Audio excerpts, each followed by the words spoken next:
आई निघाल्या वारीसाठी. आता 3 डेज नंतर त्या येतील आणि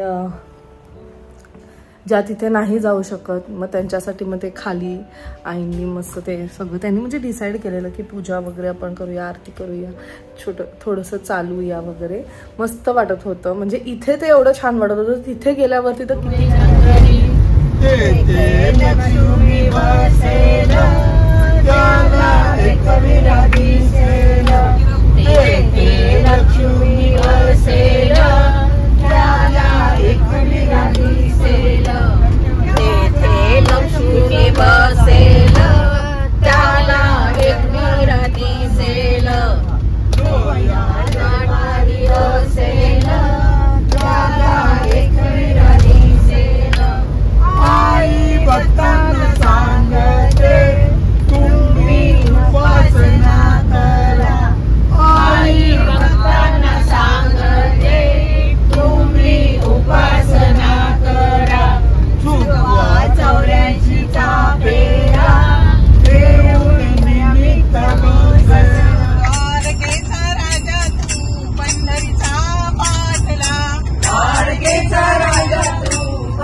किती प्रसन्न छान वाटते बघा.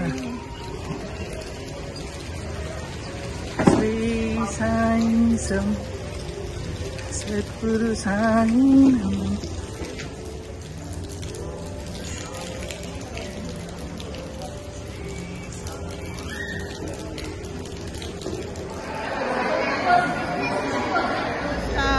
आम्ही आले वारीला, पंढरीच्या वारीला. आम्ही तरड गावामध्ये आलेलो आहोत.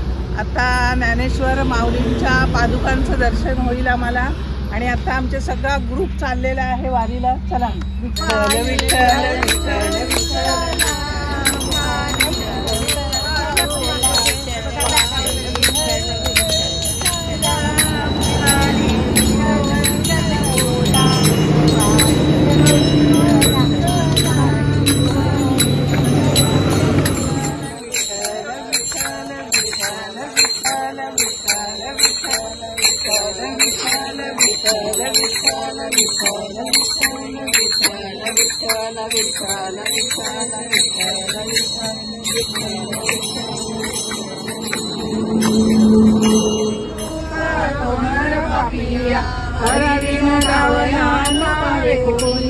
पुराण प्रसिद्ध बोलिले वाल्मिक नामे तिन्ही लोक उतरती.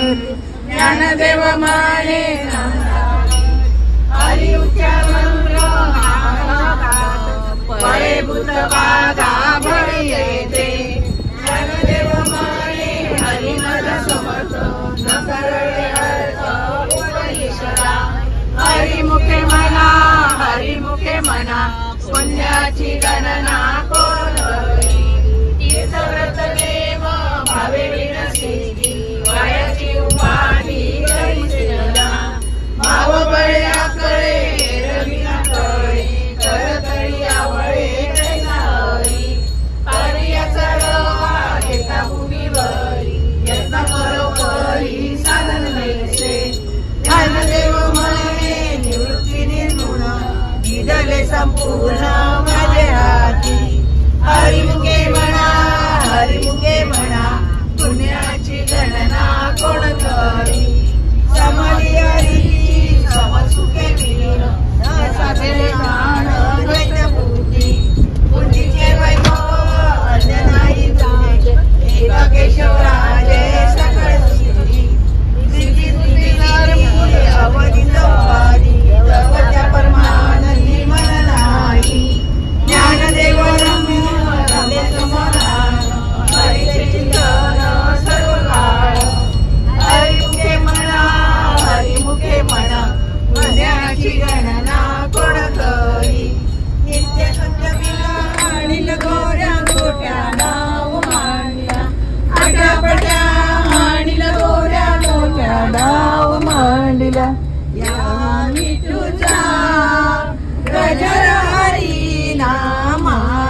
जगण्याचे देवा लाभो ऐसे बळ दुर्गुणाचा वळ पहावेना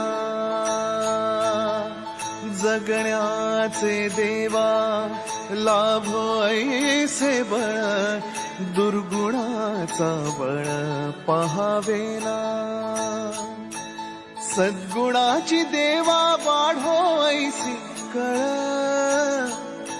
मरणाची झळ साहवेना जगण्याचे देवा लाभो ऐसे बळ दुर्गुणाचा बळ पहावेना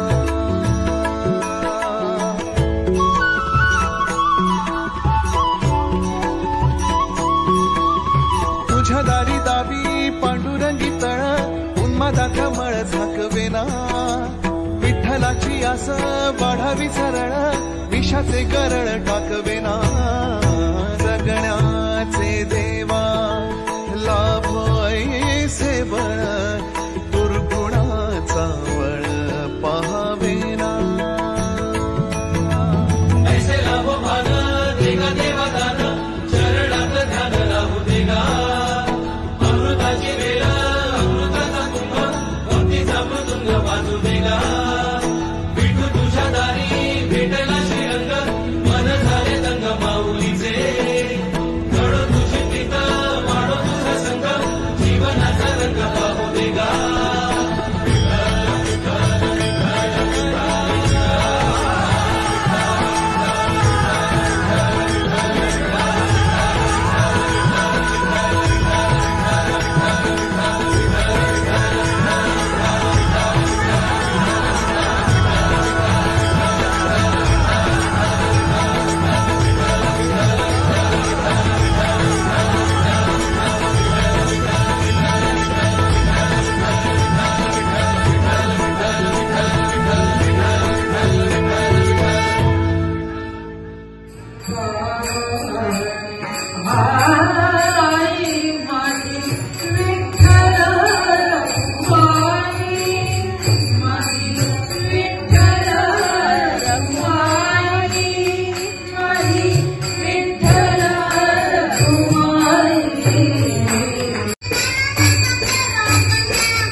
तुम्ही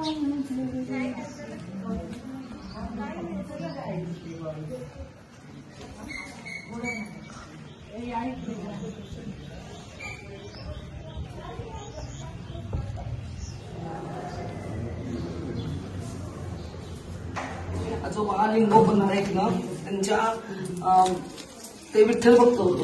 त्यांच्या स्वप्नामध्ये म्हणजे ते वारी आषाढी आणि कार्तिकी वारी करत होते. नंतर ते थकल्यानंतर त्यांचं वय झाल्यावर त्यांना म्हणजे जाता येईना पंढरपूरला. मग त्यानंतर त्यांनी त्यांना वाईट वाटायला आपण पांडुरंगाला पाहू शकत नाही म्हणून मग त्यांनी पांडुरंगाने त्यांना सांगितलं की मी जातो तुझ्या घरी राहायला येणार आहे म्हणून त्यांच्या स्वप्नात येऊन त्यांना सांगितलं. शेतामध्ये नेलं त्यांना. शेतामध्ये त्यांना एक जागा दाखवली. इथं तुला उद्या इथं खोदून बघ, मी इथं उद्या असेल म्हणून त्यांनी तिथं दुसऱ्या दिवशी गेले. खोदून लोकांना घेऊन गेले. खोदून पाहिलं तर त्या दोन्ही मूर्ती मिळाल्या. मग त्यांनी विठ्ठल रुक्माईच्या मग त्यानंतर त्यांनी घरी आणून त्यांचं हे देवघर आहे त्यांच्या देवघरामध्ये स्थापन केल्या आणि तेव्हापासून ते त्याची उपासना करू लागले. आणि त्यांना विठ्ठलाने सांगितलं की तू आता पंढरपूरला येण्याची गरज नाही, तू इथंच माझी उपासना कर, इथं नमस्कार कर, तुझा नमस्कार मला पंढरपूरला पोचतो. आणि तेव्हापासून आजोबा इथंच त्यांची सेवा करू लागले आणि पंढरपूरला वारी पोचू लागले इथूनच. हा थकल्यामुळे. आणि मी त्यांची पण तुसून आहे महाराजांची. मग त्यांच्याकडेच आहे आम्ही वंश परंपरेनं आता आमच्याकडे पूजा आलेली आहे. आणि आम्हाला त्या देवळातलं सांगाल रामाविषयी म्हणजे त्यांना विचारा ना त्यांचं ते तर म्हणजे हे होतं आपण कशासाठी त्यांच्याकडे रामाचं मोकाश म्हणून आहे ते. ठीक आहे, आम्हाला थोडंसं रामाच्या म्हणजे राम मंदिर आहे ना ते महाराजांनी स्थापन केलेलं आहे. हा महाराजांचा वाडा होता. महाराजांनी ते राम मंदिर स्थापन केलं. पण रामाच्या मूर्ती बसवल्या नव्हत्या त्यांनी. नुसतं मंदिर बांधलं, सगळं हे केलं. लोकांना सांगितलं उपासना करत ना म्हणून. आणि तडवळ्याचे इनामदार म्हणून आहेत त्यांच्याकडे ह्या मूर्ती त्यांनी आणल्या होत्या मंदिर बांधण्यासाठी. आणि काही कारणाने त्यांच्या वाड्याला आग लागली. मग त्या मंदिरात मूर्ती होरपळल्या आगीमध्ये तिथं त्यांच्या घरी. मग त्या तडवळ्याच्या मग रामाने त्यांच्या स्वप्नात जाऊन इनामदार काकांच्या सांगितलं की मला गोंदवलेला माझं मंदिर तयार आहे आणि मला गोंदवलेला नेऊन पोच कर म्हणून. आणि मग ते त्यानंतर बरोबर सगळे तयार म्हणजे भजन करत बसले होते. त्या दिवशी सगळ्यांनी उपवास केला होता. आणि महाराजांनी सांगितलं होतं आज सगळ्यांनी उपवास करा, आपल्या घरी मोठा पाहुणा येणार आहे. आणि ते सगळे भजन करत बसले होते. आणि त्यानंतर बरोबर 12 वाजता दारात बैलगाडी आली आणि त्यातून राम सीता आणि लक्ष्मणच्या मूर्ती आणून महाराजांच्या चरणी त्यांनी अर्पण केल्या. आणि त्यांनी साहेब बघा म्हणले आता. मग त्यांनी त्यानंतर काशीचे ब्राह्मण वगैरे आणलेले होते आधीच. मग त्यांनी त्याची स्थापना केली. आणि अशा प्रकारे ते रामराय आलेले. आणि महाराजांचं रामावर आणि रामाचं महाराजांच्यावर अतिशय प्रेम होतं. आणि महाराज ज्या वेळेला नैमिषारण्यात चालले होते त्यावेळेला रामाच्या डोळ्यातून प्रत्यक्ष पाषाणाच्या मूर्तीतून अश्रुपात झाला होता. 3 वेळेला असे रामराय रडलेले महाराजांच्यासाठी. तेच की मग तिथं त्यांच्या डोळ्यातून पाणी येणं, पाषाणाच्या मूर्तीतून पाणी येणं सामान्य गोष्ट नव्हे. आपली माणसं सुद्धा आपल्या शरीर रडत नाही. त्यांच्यासाठी महाराजांच्या रामरायांच्या डोळ्यातून अश्रुपात झालेले.